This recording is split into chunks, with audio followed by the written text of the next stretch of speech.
All right, my name is Stewart, and I'm the one who worked on the main puzzle functionality as well as allowing you to choose your size and image.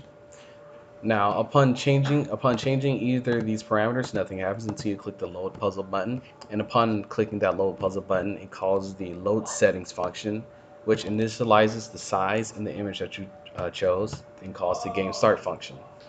And on this game start function is where the bulk of the building of the puzzle actually happens. The clear board first clears out the board, so if there's a board that's already existing on the screen, it wipes it out in order to avoid rebuilding a puzzle that already exists. And then it calls the build board function, which I'll get into in a minute, which handles the main building of the puzzle. And then it initializes the other buttons that are on the screen and gives them a value so that they actually do something. So when the board is empty, you're not shuffling a blank puzzle or solving a blank puzzle. And then it sets the move count values.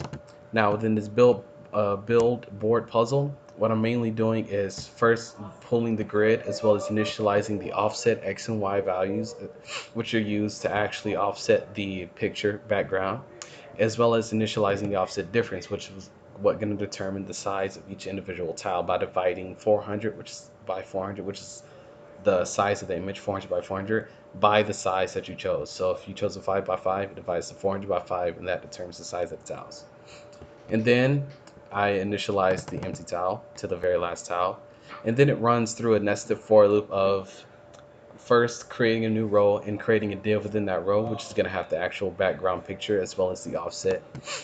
And then at the end of each creating each element, I'm going to go back and create and append that to the table row as well as to the table itself. And then I'm going to take the blank tile and I'm going to set its background image to null. And then I'm going to actually go through and uh,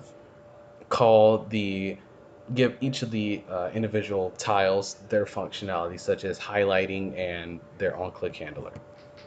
And you can see here I can shuffle the puzzle. It shuffles the puzzle. You can click, and this on-click handler is handling the background. This on-click handling is handling, giving them their functionality of swapping, which is done in the move tile function.